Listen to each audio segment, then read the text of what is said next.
исцеление, davolash jarayoni всегда, то есть сама болезнь, да, kasallik всегда имеет причину, har doim sababi bor uni. Первая причина, birinchi sabab это кармические аспекты, карма аспектлari, это из прошлых воплощений какие-то опыты, переживания, мысли, чувства, oldingi hayotlaringizdagi tajribalaringiz, o'ylaringiz, xayollaringiz, bosib o'tgan yo'llaringiz. Первое. Birinchisi. Ikkinchisi это жизнь, карма этой жизни. Ikkinchisi, bu hayotingiz karmasi. Это все, что здесь связано, bu yoqda bog'liq bo'lgan те же мысли, чувства, причины. Xuddi shu o'ylar, xayollar, bosib o'tmagan, tugallanmagan yo'llar. Поэтому мы, когда исцеляем, shuning uchun biz davolayotganda мы в первую очередь исцеляем саму причину. Birinchi bo'lib sababni davolaymiz, да? То есть мы говорим вычистить, исцелить, да, tozalansin, davolansin sababi, да, причина. Чтобы вы понимали, да, мы же думаем, что реальность есть только вот то, что вы живете, да, biz o'ylaymiz reallik, mana hozirgi yashayotganimiz bor deb o'ylaymiz, да. Но на самом деле aslida реальность одномоментно, reallik bir onda все beskонечные реальности существуют. Jamiki cheksiz realliklar bir onda mavjud. Все бесконечные, jamiki cheksiz realliklar. Одномоментно в этой секунде, bir onda shu soniyada вся ваша прошлая жизнь существует.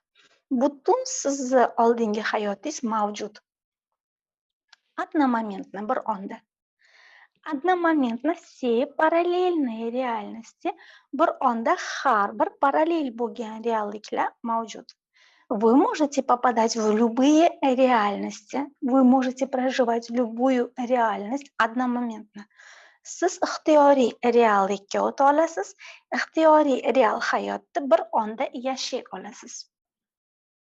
Поэтому часто бывает, shuning uchun ko'pincha bo'ladi shunaqa, что когда нас какая-то боль внутри гложет, память боли, да, biror bir og'riq biz ichimizdan qiynasa, да, это с мамой связано, да, с папой связано память, например, otangiz bilan bo'lgan xotira, onangiz bilan bo'lgan xotira ichingizni qiynayotgan bo'lsa, это означает, вы до сих пор живете в той реальности, где эта ситуация случилась. Bu haligacha shu reallikda yashayapsiz, shu vaziyat bo'lgan reallikda. Вопрос: а что, вы сейчас здесь не живете, что ли? Hozir bu yoqda yashamayapsizmi? Живете, конечно, albatta yashayapsiz, но параллельно вы и там находитесь. Lekin parallel ravishda siz yoqdasiz. Но параллельно открыты все реальности, lekin parallel ravishda ochiq har bir reallik. Каждая секунда реальности, har bir soniyasi realligingizni, real hayotda.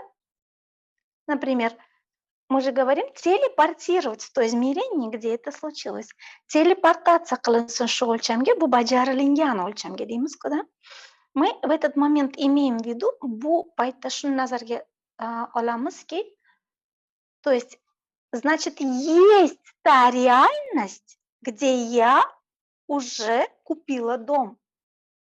Demakki bor shu reallik, real hayot va u hozir aktiv.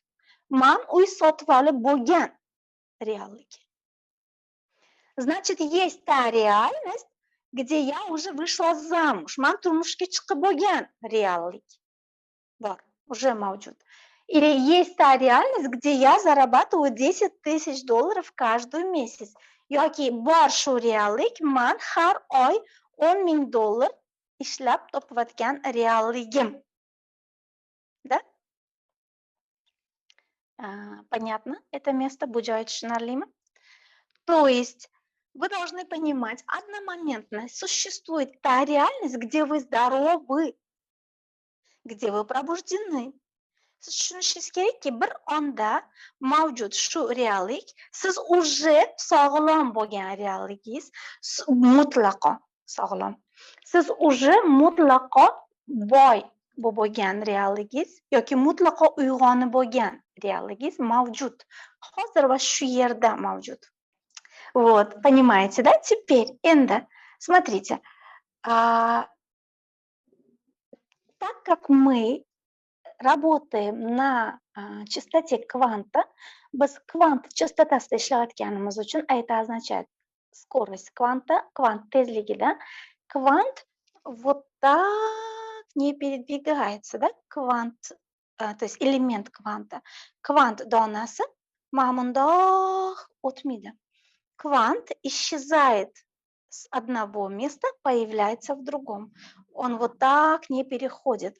Квант bir o'lchamda yo'q bo'lib, ikkinchi o'lchamda paydo bo'ladi. U sekin o'tmaydi. Это понятно? Bu joyi tushunarlimi? Просто плюсики поставьте, плюс qo'yib. То есть скорость кванта такова, квант tezligi shunaqaki, благодарю.